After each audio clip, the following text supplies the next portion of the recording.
Silver. अब बीच में black. Black लगा होगा। जीआर दोनों तरफ सेम आ गया तो कॉइल है। कॉइल है। कॉइल।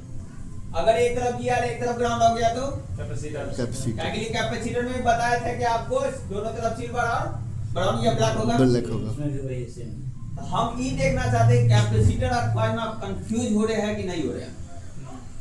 कहीं ना कहीं लगा हुआ होगा।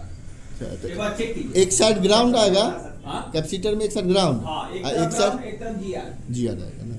चेक कीजिए 2 मिनट का सेकंड में गया। 2 मिनट। हाँ क्या बोल रहे हो? ये व्हाइट वाला नहीं है।